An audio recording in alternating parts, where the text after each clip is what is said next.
Inverter क्यों नहीं चलता, डबल इन्वर्टर ही क्यों चाहिए? अस्सलाम वालेकुम। इन्वर्टर का फ़ायदा ये है कि हम मोटर को किसी भी फ्रीक्वेंसी पे ऑपरेट करवा सकते हैं। फॉर एग्जांपल आपकी मोटर है 0.5 हार्स पावर की, जब हम उसे 30 हर्ट्ज़ पर 30 हर्ट्ज़ पर चलाएंगे तो लोड कम हो जाएगा उसका, होगी वो आधी की मगर वो क्वार्टर के लोड पर चलेगी। आम रूटीन में जो हमारी इलेक्ट्रिसिटी हमें हर्ट्ज़ प्रोवाइड करती है वो होते हैं 60। कोई भी आप घर में कोई भी आइटम चलाते हैं वो 60 हर्ट्ज़ पर चलती है।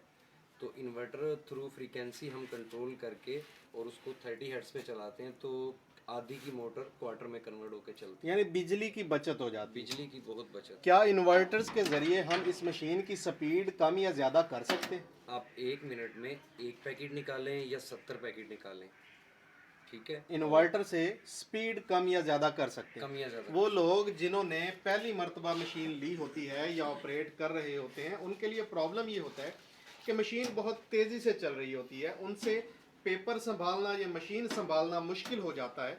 इन्वर्टर की सहूलत ये है कि आप इसको स्लो स्पीड पे भी चला सकते हैं।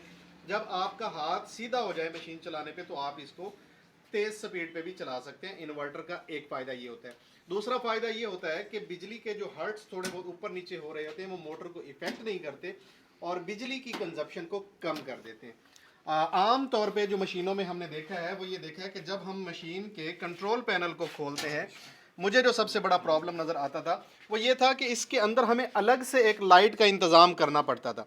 लेकिन हमने क्या किया है कि इस मशीन के इस केबन में भी हमने लाइट का इंतज़ाम कर दिया है और जो नीचे मेन केबन है उसमें भी हमने लाइट का इंतज़ाम कर दिया है ताकि किसी भी शख्स को किसी भी वक्त कोई भी चीज़ अगर देखना है तो उसको साफ पता चले कि हम इस वक्त किस चीज़ को देख रहे हैं। जाने अनजाने में कहीं ऐसी जगह पे हाथ ना लग जाए कि मशीन का या बंदे का खुद का अपना नुकसान हो जाए, तो ये लाइट्स हमने इसमें लगा दी। इसके बाद मशीन में कोई भी फॉल्ट आ जाता था तो उस फॉल्ट का पता नहीं लगता था कि फॉल्ट क्या आ गया या नहीं आ गया। तो उसका सोल्यूशन हमने ये निकाला है कि इसके अंदर फॉल्ट अलार्म लगा दिया। जब भी कोई फॉल्ट आएगा तो ये अलार्म बजेगा। फॉर एग्जांपल हीट, आपने टेम्परेचर 138 किया है, जैसे ही 20 सेंटीग्रेड टेम्परेचर अप होगा अलार्म बजा देगी जी। टेम्परेचर सेंसिंग वायर के लिए अगर वो डिस्कनेक्ट होगी, थर्मोकपल वायर कहलाती हैं, तो अलार्म बज जाएगा। ओके, यहाँ पे ये बता दें मिसाल के तौर पे हमने यहाँ पे टेम्परेचर एडजस्ट किया है 138 डिग्री सेंटीग्रेड, लेकिन 20 डिग्री सेंटीग्रेड ज़्यादा हो गया है और बढ़ता ही जा रहा है, तो अलार्म बजने लगेगा। आपको पता लग जाएगा कि इस वक्त आपके हीटर्स में प्रॉब्लम हो गया है, आपकी हीट कंट्रोल नहीं हो रही है, जिसकी वजह से ये मशीन जो है अलार्म देना शुरू करेगी। तो आपको पता लग जाएगा कि हम नुकसान से बच सकते हैं। तो ये कुछ इसके फीचर्स हैं। इसकी वाइट और पैरेट ग्रीन कलर की जो है वो कलर स्कीम है। डबल रिकॉर्ड इसमें दिया है। डबल रिकॉर्ड का मतलब ये होता है कि जहाँ पे हमारा प्रोडक्ट चल रहा होता है उस पे हम अपनी प्रोडक्ट की ग्रामेज जो है वो कम या ज़्यादा कर सकते हैं। ठीक है, ये जब मूवमेंट कर रहा होता है तो उस वक्त जब प्रोडक्ट चलती है तो प्रोडक्ट बाज़ औक़ात आपको चाहिए 35 ग्राम की पैकिंग, लेकिन आप 40 ग्राम कर रहे होते हैं। तो इस डबल रिकॉर्ड की मदद से बड़ी ही आसानी के साथ आप जस्ट इस नट को घुमा के आप इसकी एडजस्टमेंट कर सकते हैं। 5 ग्राम कम करना है, 10 ग्राम कम करना है, 20 ग्राम बढ़ाना है, तो ये सहूलत मिलती है डबल रिकॉर्ड में। अगर सिंगल रिकॉर्ड होगा तो ये सहूलत जो है वो नहीं मिलेगी। जी, शुरू करते हैं। सबसे पहले इस मशीन को हम जो है वो ऑन कैसे करना है। ये ब्रेकर है, इस ब्रेकर को हमने ऊपर करना जी, करें। ये ब्रेकर जो है ये ऑन हो गया।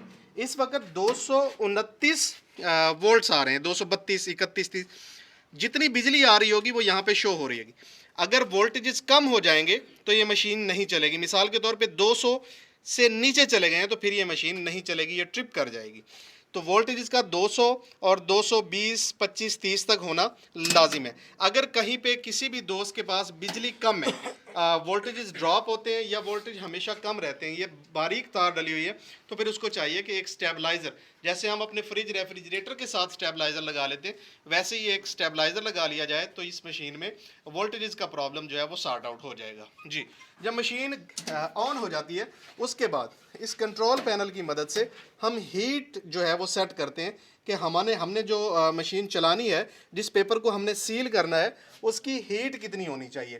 तो पेपर की थिकनेस और मौसम को देखते हुए इस हीट को कम या ज़्यादा किया जा सकता है। जी, इस वक्त हमने 138 डिग्री सेंटीग्रेड सेट किया है। वकार भाई जी बिल्कुल। Up to you. पेपर लगाएं।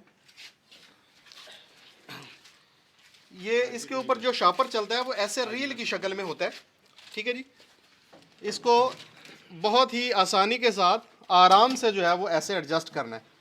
ये सीखना ज़रूरी है कि पेपर को एडजस्ट कैसे करना है, क्योंकि पैकिंग मशीन में अगर कभी कोई प्रॉब्लम आता है तो सबसे पहला प्रॉब्लम जो आता है वो यही आता है।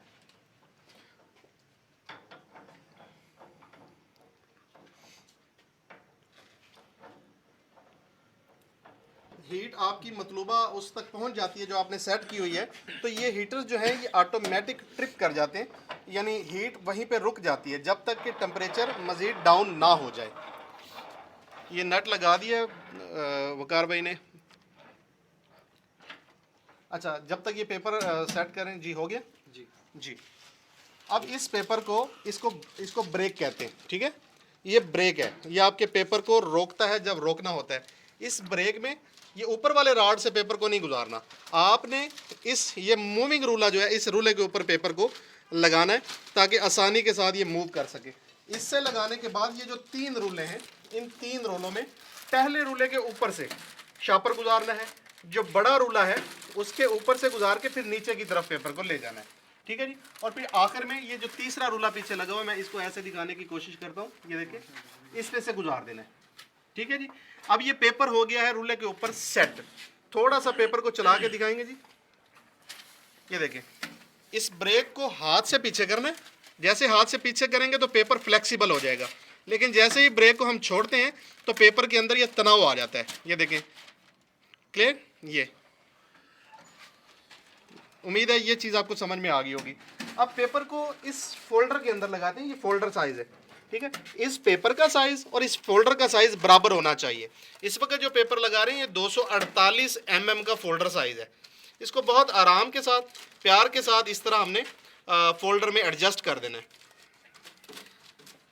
वो दोस्त जो नए हैं, जिन्होंने पहले पैकिंग मशीन इस्तेमाल नहीं की या पहली मरतबा कर रहे हैं या मसाइल का शिकार हैं, अभी लाइव वीडियो में कमेंट कर सकते हैं, इंशाल्लाह उनको जवाब देने की कोशिश करेंगे। मैं साथ साथ कमेंट्स भी पढ़ता जा रहूँगा। जुनेद खान पूछते हैं इसकी प्राइस क्या है। मेरे प्यारे भाई, ये जो मशीन है डबल इन्वर्टर के साथ इस वक्त जो आपके सामने है, इसकी प्राइस जो है वो 2 लाख रुपए है। लेकिन जिस तेज़ी के साथ मटेरियल्स की कीमतें ऊपर या नीचे हो रही हैं, नीचे तो नहीं हो रही, ऊपर ही हो रही हैं, तो इसकी कीमत आने वाले वक्तों में बढ़ भी सकती है। इसको हतमी ना समझिएगा जी। ये पेपर फोल्डर के अंदर हो गया है एडजस्ट। जब ये एडजस्ट हो जाता है तो ये घूमने वाले रूल है, इसको कहते हैं। असल में ये हीटर्स हैं जो आपके पेपर को बैक साइड पे सील कर। और 4 हीटर कितने उसके हैं जी, वाट के जी? ये 1600 वाट है। 4 हीटर 1600 वाट के जी। तो 400 वाट, 400 वाट के 4 हीटर। अब ये इसके अंदर आ गया है अपना हीटरों के अंदर, वर्टिकल हीटर्स के अंदर पेपर आ गया है। इसको मैनुअल पुश के जरिए थोड़ा सा चला के देखेंगे। जैसे ये मैनुअल पुश है, इसको हमने चलाया, हीटर घूमेंगे, ये देखिए, ठीक है। पेपर नीचे की तरफ जाएगा। ये पेपर जो नीचे की तरफ जा रहा है, बेसिकली ये हीटर्स इसको नीचे लेके जा रहे हैं। ओके, साइम अली पूछते हैं इसकी कीमत क्या है। तो इसकी कीमत 2 लाख रुपया है मेरे प्यारे भाई जी। वकार भी पेपर को चलाएं। मैं थोड़ा सा सामने से आके दिखाना चाहता हूँ जी। ये मशीन अब चल गई, ऑन हो गई है। ओके, जो पीछे वाले सीलर हैं वो पेपर की बैक साइड को सील कर रहे हैं। ओके, जो नीचे वाले सीलर्स हैं वो इसके फ्रंट को सील कर रहे हैं। वकार भाई एक पैकेट जो है वो दिखाइएगा मुझे, या लड़ी दिखाइए पहले, फिर पैकेट दिखाइएगा।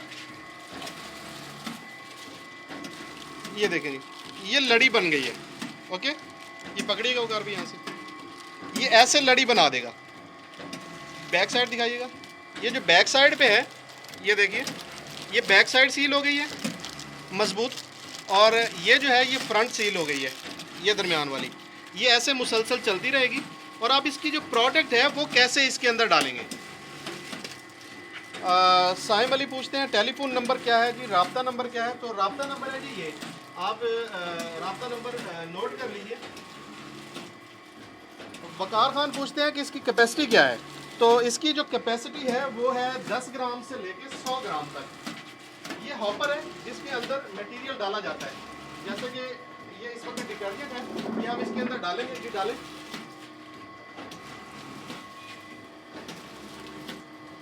ये डिटर्जेंट हॉपर के अंदर आ गया है, ठीक है जी। मशीन नीचे चल रही है,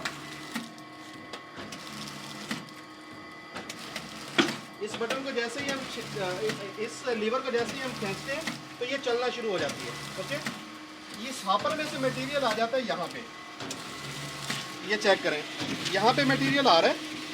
ये जो कप घूम रहे हैं उधर से देखें, कप खाली आ रहा है और मटेरियल लेके जा रहा है। ये खाली आया, मटेरियल भरा गया। इधर जो कप आ रहे हैं ये देखें भरे हुए जा रहे हैं और यहाँ पे आके खाली हो रहे हैं, भरे हुए आ रहे हैं और यहाँ पे आके खाली हो रहे हैं, भरा हुआ आया है और यहाँ पे आके खाली हो गया। जो खाली हो रहा है मटेरियल वो एक्चुअली इस फोल्डर के अंदर गिर रहा है और इस फोल्डर के अंदर से आ रहा है इस पैकेट के अंदर। ये इस वक्त पैकिंग हो रही है। एक भाई पूछ रहे हैं कि ये मशीन पैक क्या करती है? ये डिटर्जेंट पैक करती है, मसाला जात पैक करती है, निम्को, पापड़, सलांटी, ड्राई फ्रूट, कुछ भी ऐसा जो खुश्क हालत में है वो इसको पैक कर सकती है। 10 ग्राम से लेके 100 ग्राम तक जो है ये पैक कर सकती है। कोई से भी 2 पैक साइज़ इस मशीन के साथ दिए जाते हैं। मिसाल के तौर पे आप चाहते हैं कि 35 ग्राम पैक करें और 70 ग्राम पैक करें, तो ये दोनों पैक साइज़ जो हैं वो साथ दिए जाएंगे। लेकिन अगर आप चाहते हैं कि इस पे 50 ग्राम भी पैक करें, 60 भी करें, 70 भी करें, तो इसकी फिर अलग अलग पैकिंग बनवाई जाती है। शब्बीर खान न्याजी पूछते हैं 100 ग्राम से बात 1000 ग्राम तक अवेलेबल है जी। देखें 250 ग्राम से लेके 1000 ग्राम तक जो है वो अलग मशीन बनेगी। ये जो है ये छोटी पैकिंग के लिए ये अलग मशीन बनेगी। यहाँ पे एक सेंसर लगा हुआ है, कैमरा लगा हुआ है। ये कैमरा डिटेक्ट करता है कि पेपर को रोकना कहाँ पे। जैसे ये देखें ये काला निशान आया है, हर काले निशान को सेंस करके ये कैमरा मशीन को रोक देता है और जहाँ पे मशीन रुकती है वहीं पे सील लग जाती है। निसार अहमद पूछते हैं सर कैंडी टॉफ़ी की रैपिंग की मशीन भी है जी? बिल्कुल मशीन है, वो इस पे पैक नहीं होती, उसकी अलग टाइप की मशीन है, वो भी मिल जाएगी। लियाकत पवार कहते हैं सर सिंध में मेंटेनेंस कैसे करेंगे? जी हमारे पास अल्हम्दुलिल्लाह एक पूरी टीम है जो मूव करती है पूरे पाकिस्तान में। कहीं भी कोई प्रॉब्लम होता है तो हमारी टीम जो है वहाँ पे पहुँच जाती है और प्रॉब्लम को सॉर्ट आउट करती है। अब ये देखें ये लड़ियाँ बना बना के प्रोडक्ट जो इसमें से निकल रही है। फ़ानी शाह पूछते हैं चीनी बनाने का फार्मूला मुतारफ़ करें। सॉरी सर बहु औखा काम लाया ने जिम्मे ये नहीं थींदा। अच्छा नवीद वकार पूछते हैं ये कितने ग्राम पैक करती है जी? 10 ग्राम से लेके 100 ग्राम तक जो है वो पैकिंग करती है ये मशीन। अगर किसी दोस्त का कोई सवाल है तो वो यहाँ पे पूछ सकते हैं। उस्मान रसूल पूछ रहे हैं कि इसके रेट क्या है? तो जनाब इस मशीन का जो रेट है इस वक्त वो 2 लाख रुपए है। आने वाले वक्त में ये चेंज भी हो सकता है, यानी थोड़ा कम भी हो सकता है, थोड़ा ज़्यादा भी हो सकता है। ये मटेरियल पे डिपेंड कर रहा होता है कि इस वक्त मटेरियल्स के रेट क्या चल रहे हैं। मौला फजल अलार्म बजा जी, क्या हुआ है चेक करें ज़रा। चलें जी ये लाइव के दौरान ही हमें पता लग गया कि अलार्म बजा है। तो अलार्म बजता है जब तो इसका कोई ना कोई छोटा मोटा मसला हुआ होगा। हाँ ये कलर स्टेन। क्या आया है? Colour stand. कलर स्टेन आया है, ठीक है, पैकेट हाफ में ही कट गया। ओके मैं थोड़ा सा दिखाता हूँ, रुकिएगा ज़रा। ये देखिए ये बहुत ही इंपॉर्टेंट चीज़ है जो यानी फॉल्ट है, बिल्कुल छोटा सा है लेकिन ये ना समझ में आने वाला होता है बाज़-औक़ात। ये देखें ये काले निशान है, ठीक है, इन काले निशानों के ऊपर मशीन को रोकना है इस सेंसर ने। अब हुआ क्या है इस मशीन के पैकिंग के दौरान में यहाँ पे ये देखें काले की बजाय रेड कलर आ गया है। थोड़ा सा नीचे करके दिखाएंगे, ये देखें जी ये रेड कलर आ गया है। जब रेड कलर आया है तो मशीन ने सेंस किया है कि यार ये काला कलर की बजाय ये रेड कलर आ गया है, तो इसका मतलब है कुछ अनहोनी हुई है। तो पैकेट को दरमियान में रोका है और दरमियान में जैसे ही सील हुई है उसी वक्त अलार्म बजा कि नहीं भाईजान ये पैकेट जो है ना ये मार्केट में नहीं जा सकता, इसमें प्रॉब्लम है, इसको बाहर निकालिए। तो प्रिंटिंग के अंदर आई हुई एक मिस्टेक को भी इस मशीन ने अभी हमारे सामने लाइव पे सेंस किया है। और ये जो चीज़ होती है ये बहुत ही इंपॉर्टेंट होती है आपकी प्रोडक्ट की क्वालिटी को बेहतर करने के लिए। अगर ऐसी छोटी छोटी चीज़ें यहीं पे सॉर्ट आउट होती रहें तो ज़्यादा अच्छा है, बजाय इसके कि ये मार्केट के अंदर जाके प्रॉब्लम क्रिएट करें। तो आज तक के लिए इतना ही, दुआ में याद रखिए। आपका दोस्त आपका भाई शाहिद हुसैन जोया। वस्सलाम, पाकिस्तान जिंदाबाद। बाय जी।